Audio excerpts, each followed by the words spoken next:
Recently, Chicago public school officials came out and said they had to cut $100 million from school budgets to help decrease its deficit. They also said they could not afford to pay their current teachers and employers their pensions. Each paycheck a teacher receives, some money is taken out of it and put into their pension funds. Teachers' pensions should not be cut because CPS messed up. They should have never taken the money from their retirement funds and used it for other things when it was never their money. Many teachers rely on their pensions when they retire, and now CPS is changing it on them and threatening to stop their pension pickups altogether. Unlike many other Americans, CPS teachers do not pay into Social Security. Therefore, their pension is the only way of income after they retire. I am outraged at the fact that CPS thinks they can take the teachers' pensions just because they messed up. They basically are stealing the teachers' money that they earn and punishing them for their mistake.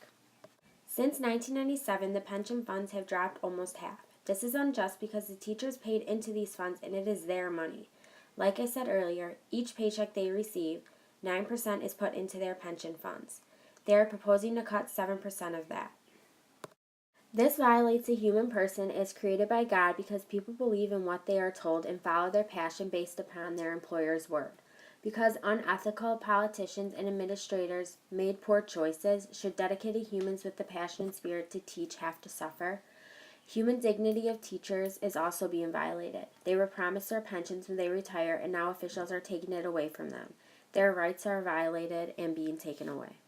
Natural law is the moral law understood between use of reasoning and knowing between what is right and wrong. It is understood through intellect. CPS officials are wrong for taking the money from them and should know that just by understanding the natural law. The old law is being violated because the old law is part of the 10 Commandments, and number 8 of the 10 Commandments is thou shalt not steal. Therefore, the old law is violated. They are also committing a mortal sin because stealing is a serious offense against God.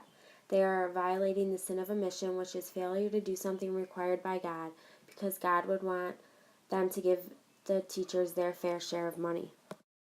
At some times, officials did not contribute any money into the funds like they were supposed to do. If you look at this graph, you can see the actual amount that was supposed to be contributed and the amount they did. Jesus would be upset with the officials because they are not being fair.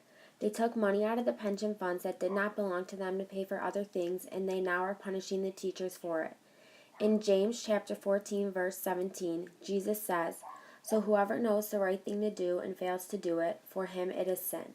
The officials know they are wrong for doing this, but have no way to put money back into the pension funds because of how much debt they are in. In Section 5, Article 13 of the Illinois Constitution, it states that membership in any pension or retirement system of the state, any unit of local government or school district, or any agency or instrumentality thereof, shall be an enforceable contractual relationship, the benefits of which shall not be diminished or impaired. Even though this case has been brought to court, the judges always side with CPS officials and not the union. This law proves that the teachers' pensions cannot be taken away from them. In order to solve this problem, officials need to come up with another way to get the funds they owe to the teachers rather than telling them they no longer are going to give them a pension pickup. They should have never touched the pension funds in the first place, and they owe it all right back to the teachers.